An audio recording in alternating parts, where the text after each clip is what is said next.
നമസ്കാരം. ഞാൻ ഇന്ന് പുതിയൊരു ചാപ്റ്ററായിട്ടാണ് വന്നിരിക്കുന്നത്. Profit and loss. ആ ചാപ്റ്ററാണ് പൊതുവെ PSC പരീക്ഷകളിൽ ഏറ്റവും കൂടുതൽ ബുദ്ധിമുട്ടായി കണക്കാക്കുന്ന ഒരു ചാപ്റ്ററാണ് പ്രോഫിറ്റ് ആൻഡ് ലോസ്. പക്ഷേ വളരെ സിമ്പിളായി മനസ്സിലാക്കി ചെയ്യേണ്ടവരുത്. ഫോർമുലാസ് യൂസ് ചെയ്യാതിരിക്കുകയാണ് ബെറ്റർ. ഓക്കെ, സോ പരമാവധി നമുക്ക് ഫോർമുല യൂസ് ചെയ്യാതെ കണ്ട് നമുക്ക് പഠിക്കാനുള്ള ഒരു തയ്യാറെടുപ്പോടുകൂടി തുടങ്ങുകയാണ് കേട്ടോ. ഞാൻ ഒരു 7 പേന വാങ്ങി 35 രൂപ കൊടുത്ത് 35 രൂപ കൊടുത്ത് എങ്കിൽ 10 പേനയുടെ വില എന്ത്? ഓക്കെ, ഞാൻ സ്കൂൾ ലെവലിലാണെന്ന് പറഞ്ഞു, അതുകൊണ്ടാണ് അങ്ങനെ പറയുന്നത്. ശ്രദ്ധിച്ചു കേൾക്കുക. 7 പേനയുടെ വില 35 രൂപയായാൽ 10 പേനയുടെ വില എന്ത്? എങ്ങനെയാണ് കണ്ടുപിടിക്കുക? ഒരു പേനയുടെ വില കണ്ടുപിടിക്കും. ഒരു പേനയുടെ വില എങ്ങനെയാണ് കണ്ടുപിടിക്കുക? 35/7 ഒരു പേനയുടെ വിലയായി ഇൻടു 10. അപ്പോൾ 10 പേനയുടെ വില കിട്ടി. ക്ലിയർ ആയെന്ന് വിചാരിക്കണു. ഇതിന്റെ അകത്ത് വെട്ടിപ്പോവാണ് കേട്ടോ. സോ എന്താ പറഞ്ഞേ? 5 × 10 50 രൂപയാണ്. ക്ലിയർ ആയെന്ന് വിചാരിക്കണു കേട്ടോ. ഇതേ പാറ്റേണിൽ മറ്റൊരു ചോദ്യം ഞാൻ പറയാം, ശ്രദ്ധിച്ചു കേൾക്കുക കേട്ടോ. ഞാൻ 60 പേനയുടെ വില 360 രൂപയായാൽ 60 പേനയുടെ വില 360 രൂപയായാൽ 100 പേനയുടെ വില എത്ര? ഇങ്ങനെയാ കണ്ടുപിടിക്കുക. 360/60 × 100. ക്ലിയർ ആയെന്ന് വിചാരിക്കണം കേട്ടോ. സോ ഇവിടെ വെട്ടിക്കളഞ്ഞാൽ ഉത്തരം വിൽ ബി 600. എന്താണ് ഈ 600ന്റെ അർത്ഥം? 100 പേനയുടെ വില 600 രൂപയാണ്. ക്ലിയർ ആയോ? ഓക്കെ, ഇതുമെന്ന് നമുക്കൊരു ചെറിയ കാര്യങ്ങൾ പഠിക്കാം. നിങ്ങൾ ശ്രദ്ധിച്ച് കേൾക്കുക കേട്ടോ. ഞാൻ ഒരു വസ്തു ഞാൻ കാശ് കൊടുത്ത് വാങ്ങി. സോ ആ കൊടുത്ത കാശാണ് എൻ്റെ വാങ്ങിയ വില. ക്ലിയർ ആയോ? ആ വാങ്ങിയ വില എന്ന് പറഞ്ഞാൽ ഞാൻ എത്ര രൂപ കൊടുത്താണോ ആ വസ്തു വാങ്ങിയത് അതാണ് എൻ്റെ വാങ്ങിയ വില. ഞാൻ വിൽക്കുമ്പോൾ ഞാൻ വാങ്ങിയ വിലയേക്കാൾ കുറവാണ് ലഭിച്ചത് എങ്കിൽ ഞാൻ നഷ്ടം എന്ന് പറയും. ഞാൻ വാങ്ങിയ വിലയേക്കാൾ കൂടുതൽ വിലയ്ക്ക് വിൽക്കുന്നു എങ്കിൽ ലാഭം എന്ന് പറയും. ഞാൻ വാങ്ങിയ വിലയ്ക്ക് തന്നെ വിൽക്കുന്നു എങ്കിൽ അതിനെ പറയുന്നതാണ് ലാഭവുമില്ല നഷ്ടവുമില്ല. ക്ലിയർ ആവുന്നുണ്ടോ? ഞാൻ ഒരു വസ്തു 360 രൂപയ്ക്ക് വിറ്റപ്പോൾ 40% നഷ്ടം സംഭവിച്ചു എങ്കിൽ ആ വസ്തുവിന്റെ യഥാർത്ഥ വില എന്ത്? ഒന്നും കൂടി പറയാട്ടോ. ഞാൻ ആ വസ്തു വിറ്റുട്ടോ, അപ്പൊ എനിക്ക് 40% നഷ്ടമുണ്ടായി എങ്കിൽ ഞാൻ ഇറക്കിയ കാശ് എനിക്ക് കിട്ടിയിട്ടില്ല, അതിനേക്കാൾ കുറവാണ് കിട്ടിയത്. ഞാൻ ഇറക്കിയ കാശിനെ ശതമാന രൂപത്തിൽ പറയുകയാണെങ്കിൽ 100% ഞാൻ ഇറക്കിയത്. ക്ലിയർ ആവണുണ്ടോ? അതിൽ നിന്നും 40% കുറഞ്ഞാണ് എനിക്ക് കിട്ടിയത്. സോ എനിക്ക് കിട്ടിയത് എന്താ? 60%. എനിക്ക് കിട്ടിയത് 60%. ആ 60%. 360. ഞാൻ 360 രൂപയ്ക്ക് വിറ്റപ്പോൾ എന്നാണ് പറഞ്ഞത്. അപ്പൊ 360 രൂപയാണ് എനിക്ക് കിട്ടിയത്. അതാണ് 60%. ഇതിന് ഇംഗ്ലീഷിൽ എന്താ പറയാ? 60%. അപ്പൊ ഞാൻ എഴുതുമ്പോ ഞാൻ എങ്ങനെ എഴുതുന്നു? 60% P എന്ന് എഴുതിയത് മാത്രം. ഇനി നിങ്ങൾ ഈ ചോദ്യത്തിലേക്ക് തിരിച്ചു വരൂ, കണ്ടു നോക്കൂ. 60% വിലയാണ് 360 എങ്കിൽ 100% വില 600. ക്ലിയർ ആവണുണ്ടോ? ഇനി ചോദ്യം നിങ്ങൾക്ക് മനസ്സിലായോ? 360 രൂപയ്ക്ക് ഒരു വസ്തു ഞാൻ വിറ്റു. അപ്പൊ എന്റെ കയ്യിൽ കിട്ടിയ പൈസയാണ് 360. അതാണ് 60%. 40% നഷ്ടം സംഭവിച്ചു. കയ്യിൽ നിന്നും വിട്ടുപോയതാണ് 40. കയ്യിൽ കിട്ടിയത് 60. കിട്ടിയ രൂപയാണ് 360. കിട്ടിയത് 60%. ക്ലിയർ ആയി എന്ന് വിചാരിക്കുന്നു കേട്ടോ. ഓക്കെ, ഒന്നും കൂടി ഞാൻ പറയാട്ടോ. ഞാനൊരു ചോദ്യമായിട്ട് എഴുതാം. നിങ്ങൾ ശ്രദ്ധിച്ചിട്ട് ആ ചോദ്യം നിങ്ങൾക്ക് വായിക്കാൻ പറ്റുന്നുണ്ടോ നോക്കൂ. ഞാൻ എഴുതിയത് 80 പേന 6400. 100 പേനയുടെ വില എന്ത്? നമുക്ക് ഇവിടെ ശ്രദ്ധിച്ചു നോക്കിക്കൂടെ? ഇത് പേനയല്ല കേട്ടോ. എങ്ങനെയാ നമ്മൾ പറയാ? വാങ്ങിയ വില വിറ്റ വിലയാണെങ്കിൽ വിറ്റിരിക്കുന്നത് 6400 രൂപയ്ക്കാണ്. ക്ലിയർ ആയോ? 6400 രൂപയ്ക്ക് ഒരു വസ്തു വിറ്റപ്പോൾ കിട്ടിയത് എന്താന്ന് കാണാനുണ്ടോടോ? 80%. അതിന്റെ അർത്ഥം എന്താ?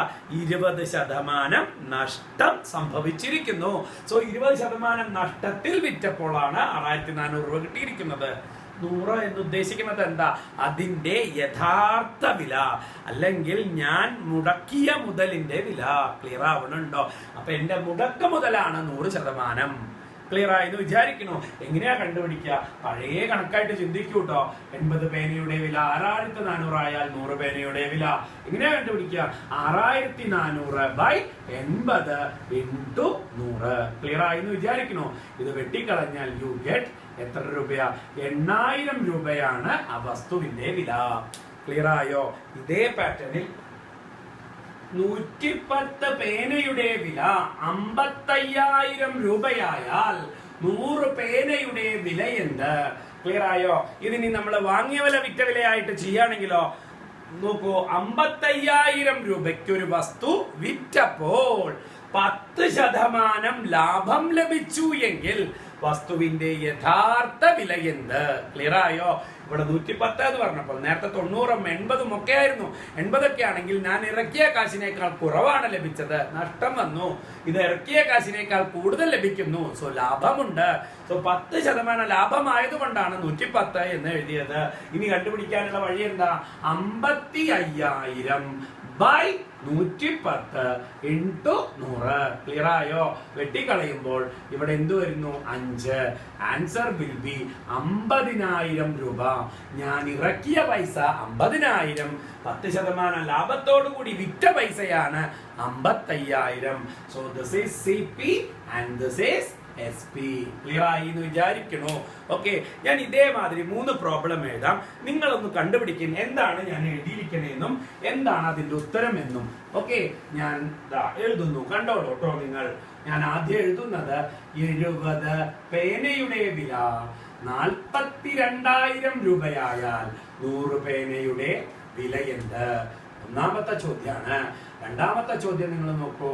ഞാൻ എഴുതുന്നത് 110 പേനയുടെ വില 44000 രൂപയായാൽ 100 പേനയുടെ വില എന്ത്? ക്ലിയർ ആവണുണ്ടോ? മൂന്നാമത്തെ ചോദ്യമായിട്ട് എഴുതി ഞാൻ 80 പേനയുടെ വില 6400 രൂപയായാൽ 120 പേനയുടെ വില എന്ത്? ക്ലിയർ ആയോ? 3 ചോദ്യങ്ങളും നമുക്ക് വായിക്കാട്ടോ. വിറ്റ വില വാങ്ങിയ വിലയാവുമ്പോൾ നമ്മൾ എന്താ പറയാ? 42000 രൂപയ്ക്കാണ് ഞാൻ വിറ്റത്. ഇവിടെ എന്താ ഉണ്ടായിരിക്കണേ? 30% നഷ്ടം സംഭവിച്ചു എങ്കിൽ യഥാർത്ഥ വില എന്ത്? ഇവിടെ നോക്കൂ, 44000 രൂപയ്ക്ക് വിറ്റപ്പോൾ 10% ലാഭം ലഭിച്ചു എങ്കിൽ യഥാർത്ഥ വില എന്ത്? ഇതിലോ 6400 രൂപയ്ക്ക് വിറ്റപ്പോൾ 20% നഷ്ടം സംഭവിച്ചു എങ്കിൽ 20% ലാഭം വേണമെങ്കിൽ എന്തു വിലയ്ക്ക് വിൽക്കണം? ക്ലിയർ ആയോ? ചോദ്യത്തിന് ഒരു മാറ്റം വരികയാണ് കേട്ടോ. ഓക്കെ, ഇത്ര നേരം ചോദിച്ചത് യഥാർത്ഥ വില, ഇവിടെ ലാഭത്തിൽ വിറ്റപ്പോൾ ഉള്ള വില. ഇതിന്റെ എങ്ങനെ ഉത്തരം കണ്ടുപിടിക്കുക? 42000 ബൈ 70 ഇൻറ്റു 100. വെട്ടിക്കളഞ്ഞാൽ 6. ഉത്തരം എത്രയാ? 60000. ക്ലിയർ ആയോ? ഇതിലോ 44000 ബൈ 110 ഇൻറ്റു 100. വെട്ടിക്കളഞ്ഞാൽ ഉത്തരം വിൽ ബി 40000. ക്ലിയർ ആയോ? ഈ കേസിലും അതേമാതിരി തന്നെ 6400 ബൈ 80 ഇൻറ്റു 120. 100 കണ്ടുപിടിക്കണ്ടേ കേട്ടോ. എന്താ കണ്ടുപിടിക്കണ്ടേ? 120. വെട്ടിക്കളയുമ്പോ നോക്കൂ, ഇവിടെ 8 പ്രാവശ്യം പോയി. ശരിയല്ലേ? So 80 into 120. ക്ലിയർ ആയോ? 9600 രൂപയാണ് വിറ്റ വില. എത്ര ശതമാനം? 20% ലാഭത്തിൽ വിറ്റപ്പോഴുള്ള വിറ്റ വിലയാണ് ആ കിടക്കുന്നത്. ക്ലിയർ ആയോ? ഓക്കെ അല്ലേ? ഇതാണ് സാധാരണ വിലയ്ക്ക് PSCയുടെ ചോദ്യങ്ങൾ. ഇനി ഒന്ന് വ്യത്യാസപ്പെടുത്തി പഠിക്കാം. ഒരു വസ്തു 10% നഷ്ടത്തിൽ വിറ്റു, 45 രൂപ കൂട്ടി വിറ്റിരുന്നു എങ്കിൽ 5% ലാഭം ലഭിച്ചേനെ. ഇങ്ങനത്തെ ചോദ്യങ്ങളാണ് കേട്ടോ ഞാൻ പറയാൻ പോണത്. ശ്രദ്ധിച്ചു കേൾക്കുക. ഒരു വസ്തു ഞാൻ വിറ്റു, അപ്പൊ എനിക്ക് കിട്ടിയതാണ് ഇത്. അവര് പറഞ്ഞത് എന്താ? 10% നഷ്ടം സംഭവിച്ചു എങ്കിൽ, അപ്പൊ 90 എനിക്ക് കിട്ടിയിരിക്കുന്നത്, അതിന്റെ കൂടെ ഞാൻ 45 രൂപ കൂട്ടി വിറ്റിരുന്നു എങ്കിൽ, അപ്പൊ എനിക്ക് ഈ തുകയും കിട്ടും, പിന്നെ 45 രൂപ കൂടുതലും കിട്ടും. അങ്ങനെ കൂട്ടി വിറ്റിരുന്നു എങ്കിൽ 5% ലാഭം ലഭിച്ചേനെ. അതല്ലേ അവര് പറഞ്ഞത്. സോ 5% ലാഭം ലഭിക്കുക എന്ന് പറഞ്ഞാൽ 105% ഇനി ശ്രദ്ധിച്ചു കാണുക നിങ്ങൾ. ഇവിടെ ഉണ്ടായിരുന്നത് 90%, ഇപ്പൊ ആയതോ 105. സോ 90-ൽ നിന്നും 105 വരെയുള്ള ദൂരമാണ് ഈ കാണിച്ചിരിക്കുന്നത്. അതിന് കൊടുക്കേണ്ടി വന്നത് എത്ര രൂപയാണ്? 45 രൂപയാണ്. സോ 105 മൈനസ് 90, 15% ആര്? 45. ശ്രദ്ധിച്ചു കേൾക്കുക കേട്ടോ. നോക്കൂ, 90% കൂടെ എന്തോ കൂട്ടിയപ്പോഴാണ് 105 വന്നത്. എന്താ 15%. So 90 plus 15 105. ആ 15% ആര് വരുന്നത്? 45. സോ ഒരു സംഖ്യയുടെ ഈ ശതമാനത്തിന് പകരം നമ്മൾ എന്താ എഴുതാറ്? പി. 15 പേനയുടെ വില 45 രൂപയായാൽ യഥാർത്ഥ വിലയാണ് ചോദിച്ചത്. സോ 100 പേനയുടെ വിലയല്ലേ? നോക്കൂ, 45/15 ഇൻടു 100. സോ വെട്ടിക്കളയുമ്പോൾ ഇവിടെ ഉണ്ടാവുന്നത് 300 രൂപയാണ് പേന യഥാർത്ഥ വില. ക്ലിയർ ആയി എന്ന് വിചാരിക്കുന്നു. അടുത്ത പ്രോബ്ലം. ഒരു വസ്തു വിറ്റപ്പോൾ 20% നഷ്ടം സംഭവിച്ചു. 60 രൂപ കൂട്ടി വിറ്റിരുന്നു എങ്കിൽ 10% ലാഭം ലഭിച്ചേനെ. എങ്കിൽ വസ്തുവിന്റെ വിറ്റ വില എത്ര? ചോദ്യം മാറുകയാണ് കേട്ടോ. എന്താ പറഞ്ഞേ? ഒരു വസ്തു വിറ്റപ്പോൾ 20% നഷ്ടം സംഭവിച്ചു. 60 രൂപ കൂട്ടി വിറ്റിരുന്നു എങ്കിൽ 10% ലാഭം ലഭിച്ചേനെ. ക്ലിയർ ആവണുണ്ടല്ലോ അല്ലേ? ഇതിനെ വേറൊരു തരത്തിലും കൂടി എഴുതട്ടെ. 80p പ്ലസ് 60 ആണ് 110p. ഇവിടെ പേനയുടെ കണക്കായിട്ട് നോക്കിയാൽ എളുപ്പമാണ് കേട്ടോ. എന്താ? 80 പേനയുടെ കൂടെ 60 രൂപ കൂടി കൂട്ടിയപ്പോൾ 110 പേനയായി. ഉടനടി കിട്ടിയില്ലേടോ? 30 പേനയുടെ വിലയാണ് 60 രൂപ. ഉടനടി നിങ്ങളോട് ചോദിച്ച ചോദ്യം നിങ്ങളൊന്ന് ആലോചിക്കുക കേട്ടോ. ഞാൻ അവിടെ ചോദിച്ചത് എന്താണെന്നറിയോ? വിറ്റ വില എത്ര എന്നാണ്. വിറ്റത് 20% നഷ്ടത്തിലാണ്. സോ ഇവിടെ കണ്ടുപിടിക്കേണ്ടത് 100 അല്ല കേട്ടോ, 80 പേനയുടെ വിലയാണ്. ക്ലിയർ ആയെന്ന് വിചാരിക്കണോ? സോ ഇവിടെ എന്താ വരിക? 60/30 ഇൻടു 80. വെട്ടിക്കളയുമ്പോൾ ആൻസർ വിൽ ബി 160. ചോദ്യത്തിൽ വന്ന വ്യത്യാസം നിങ്ങൾ മനസ്സിലാക്കി എന്ന് വിചാരിക്കണു. ചോദ്യത്തിൽ ഇത്രയും നേരം ചോദിച്ചിരുന്നത് യഥാർത്ഥ വിലയാണ്, ഇപ്പൊ ചോദിച്ചത് വിറ്റ വിലയാണ്. 20% നഷ്ടത്തിലല്ലേ ഞാൻ വിറ്റത്. സോ വിറ്റ വില എന്ന് പറഞ്ഞാൽ എന്തിന്റെ വിലയാണ് കണ്ടുപിടിക്കണ്ടേ? 80 പേനയുടെ വിലയാണ്. ക്ലിയർ ആയോ? ഒരു ചോദ്യം കൂടി പറയാം. ഒരു വസ്തു വിറ്റപ്പോൾ 6% ലാഭം ലഭിച്ചു. 40 രൂപ കൂട്ടി വിറ്റിരുന്നു എങ്കിൽ ലാഭം 10% മാറിയേനെ. ചോദ്യത്തിൽ മാറ്റം വന്നു കേട്ടോ. ഒരു വസ്തു വിറ്റപ്പോൾ 6% ലാഭം ലഭിച്ചു. അപ്പൊ എനിക്ക് കിട്ടിയത് 106% അല്ലേടോ. അതിന്റെ കൂടെ 40 രൂപ കൂട്ടി വിറ്റിരുന്നു എങ്കിൽ 110% ആയേനെ. ചോദ്യം മനസ്സിലായോ? നമ്മുടെ കയ്യിൽ ഉണ്ടായിരുന്നത് 106 പേന, വിറ്റത് 106 പേന. 40 രൂപയും കൂടി കൂട്ടി വിറ്റിരുന്നു എങ്കിൽ 110 പേനയായേനെ. ക്ലിയർ ആയി മനസ്സിലായില്ലേ? എന്താ? 4 പേനയുടെ വിലയാണ് 40 രൂപ. ചോദ്യം എന്തായിരുന്നു? വിറ്റ വില എന്ത്? അങ്ങനെയാണെങ്കിൽ എത്ര പേനയുടെ വില കണ്ടുപിടിക്കണ്ടേ? 106 പേനയുടെ വില. ഇനി യഥാർത്ഥ വിലയാണ് അവർ ചോദിച്ചിരുന്നെന്നുണ്ടെങ്കിൽ എന്താണ് കണ്ടുപിടിക്കണ്ടേ? 100 പേനയുടെ വില. ഏതും കണ്ടുപിടിക്കാം. ഇവനെ നമ്മൾ പറയാ വിറ്റ വില എന്നും ഇവനെ നമ്മൾ പറയാ യഥാർത്ഥ വിലയായ വാങ്ങിയ വില എന്നും. രണ്ടും കണ്ടുപിടിക്കാൻ ബുദ്ധിമുട്ടില്ല കേട്ടോ. 40/4 ഇൻടു ഇവിടെ ആവുമ്പോൾ 106, 40/4 ഇവിടെ ആവുമ്പോൾ എന്താ എടുക്കണ്ടേ? 100. ക്ലിയർ ആയോ? സോ ഇവിടെ വരാൻ പോകുന്നത് 1060, ഇവിടെ വരാൻ പോകുന്നത് 1000 രൂപയുമാണ്. ക്ലിയർ ആയി എന്ന് വിചാരിക്കണു. ഏതു വേണമെങ്കിലും നമുക്ക് കണ്ടുപിടിക്കാം. റെഡിയാണോ? അടുത്ത ടൈപ്പിലേക്ക് കയറുന്നു. ഈ സെക്ഷനിലെ വളരെ ഇമ്പോർട്ടൻ്റ് ആയിട്ടുള്ള മറ്റൊരു പ്രോബ്ലം പറയാം. വളരെ ഇമ്പോർട്ടൻ്റ് ആണ് കേട്ടോ. 2400 രൂപയ്ക്ക് ഒരു വസ്തു വിറ്റപ്പോൾ 40% നഷ്ടം സംഭവിച്ചു. ഇരട്ടി വിലയ്ക്ക് വിറ്റാൽ ലാഭമോ നഷ്ടമോ? എത്ര ശതമാനം? ചോദ്യം ഒന്നും കൂടി പറയാട്ടോ. ഞാൻ വിറ്റത് 2400 രൂപയ്ക്കാണ്. സോ 2400 രൂപയാണ് എന്റെ കയ്യിൽ കിട്ടിയിരിക്കുന്നത്. പറ്റിയിരിക്കുന്നത് 40% നഷ്ടവും. സോ എന്റെ കയ്യിൽ കിട്ടിയത് എത്ര ശതമാനം? 60% എന്റെ കയ്യിൽ കിട്ടിയത്. ഇനി അവരെന്താ പറഞ്ഞേ? ഇരട്ടി വിലക്ക് വിറ്റു എന്നാണ്. സോ വില ഇരട്ടിയായി ലഭിച്ചു. അപ്പോൾ ഇവിടെ കിട്ടിയത് എത്രയാ? 4800. നിങ്ങൾ ശ്രദ്ധിച്ചാൽ നമുക്ക് ഒരൊറ്റടിക്ക് ഇതിന്റെ ഉത്തരം പറയാട്ടോ. എങ്ങനെയാ അത് നോക്കൂ. ഇവിടെ × 2 അല്ലേ എടുത്ത്. ക്ലിയർ ആവണുണ്ടോ? സോ ഓട്ടോമാറ്റിക്കലി ഈ സൈഡ് നമ്മൾ എന്താ എടുക്കുക? × 2. അപ്പൊ ഇവിടെ എന്താ ഉണ്ടാവാൻ പോണേ? 120p. നിങ്ങളൊന്ന് ആലോചിച്ച് നോക്കൂ. ഇവിടെ എന്താ കിട്ടിയെന്നുള്ളത് വ്യക്തമായിട്ട് മനസ്സിലായില്ലേ? എന്താ? 4800 രൂപയ്ക്കാണ് വിറ്റിരുന്നതെങ്കിൽ അയാൾക്ക് 20% ലാഭം ലഭിച്ചേനെ. ക്ലിയർ ആയോ പറഞ്ഞത്?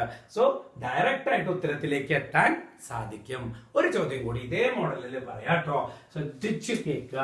ഒരു വസ്തു 4900 രൂപയ്ക്ക് വിറ്റപ്പോൾ 30% നഷ്ടം സംഭവിച്ചു. ഇരട്ടി വിലയ്ക്ക് വിറ്റാൽ ലാഭമോ നഷ്ടമോ? എത്ര ശതമാനം? ശ്രദ്ധിക്കാട്ടോ. 4900 രൂപയ്ക്ക് വിറ്റപ്പോ 30% നഷ്ടം സംഭവിച്ചേ. ഈ കിട്ടിയത് എന്താണ്? 70 പേനയുടെ വിലയാണ്. ഇരട്ടി വിലയ്ക്ക് വിറ്റാൽ അതിന്റെ അർത്ഥം എന്താ? ഇവിടെ × 2 എടുത്തില്ലേടോ. സോ ഇവിടെ വരാൻ പോണത് എത്രയാ? 9800 രൂപ. അതേ മോഡൽ ഇവിടെയും ഇരട്ടിയാവില്ലേ? അപ്പൊ ഇവിടെ എന്താ ഉണ്ടാവാൻ പോണേ? 140p. അതിന്റെ അർത്ഥം എന്താ? 40% അയാൾക്ക് എന്താ ഉണ്ടായേ? പ്രോഫിറ്റ്. ക്ലിയർ ആവണുണ്ടോ? ഇത് വളരെ ഇമ്പോർട്ടന്റ് ആയിട്ടുള്ള ഒരു ചോദ്യമാണ്. ക്ലിയർ ആയി? ഡയറക്റ്റ് ആയിട്ട് നമുക്ക് ഉത്തരത്തിലേക്ക് എത്താം. ഇതാണ് ഈ സെക്ഷനിലെ പ്രോബ്ലംസ്. ഇനി ശ്രദ്ധിക്കുക, ഞാൻ 1-2 പ്രോബ്ലംസ് വെറുതെ എഴുതാം. നിങ്ങൾക്കത് ചെയ്യാൻ പറ്റുന്നുണ്ടോ മനസ്സുകൊണ്ടെന്നുള്ളത് നോക്കുക. ആ സബ്സ്റ്റിറ്റ്യൂഷനാണ് ഇമ്പോർട്ടൻസ്. ഞാൻ ആദ്യം തന്നെ ചോദ്യങ്ങൾ എഴുതിയിടാം. നിങ്ങൾ ശ്രദ്ധിക്കുക. ആ ചോദ്യങ്ങൾക്ക് നിങ്ങൾക്ക് എന്തൊക്കെയാണ് ഉത്തരം വരുന്നത് എന്നുള്ളത് നിങ്ങൾ വർക്കൗട്ട് ചെയ്ത് നോക്കുക. ചോദ്യം ഇതെല്ലാമാണ്. നമുക്കൊന്ന് വായിക്കാം വേഗം. 5600 രൂപയ്ക്ക് ഒരു വസ്തു വിറ്റപ്പോൾ 20% നഷ്ടം സംഭവിച്ചു. യഥാർത്ഥ വില. 2500 രൂപയ്ക്ക് ഒരു വസ്തു വിറ്റപ്പോൾ 25% ലാഭം ലഭിച്ചു. യഥാർത്ഥ വില. 7200 രൂപയ്ക്ക് ഒരു വസ്തു വിറ്റപ്പോൾ 10% നഷ്ടം സംഭവിച്ചു. 5% ലാഭം വേണമെങ്കിൽ എന്തു വിലയ്ക്ക് വിൽക്കാം? വസ്തു 20% നഷ്ടത്തിൽ വിറ്റു. 50 രൂപ കൂട്ടി വിറ്റിരുന്നു എങ്കിൽ 5% ലാഭം ലഭിച്ചേനെ. എങ്കിൽ യഥാർത്ഥ വില എന്ത്? ക്ലിയർ ആവണുണ്ടോ? അടുത്ത ചോദ്യത്തിൽ ഒരു വസ്തു 5% നഷ്ടത്തിൽ വിറ്റു. 30 രൂപ കൂട്ടി വിറ്റിരുന്നു എങ്കിൽ 10% ലാഭം ലഭിച്ചേനെ. എങ്കിൽ വസ്തുവിന്റെ വിറ്റ വില എത്ര? അടുത്ത ചോദ്യം നോക്കൂ. ഒരു വസ്തു 2600 രൂപയ്ക്ക് വിറ്റപ്പോൾ 35% നഷ്ടം സംഭവിച്ചു. ഇരട്ടി വിലയ്ക്ക് വിറ്റാൽ ലാഭമോ നഷ്ടമോ? എത്ര ശതമാനം? ക്ലിയർ ആയോ?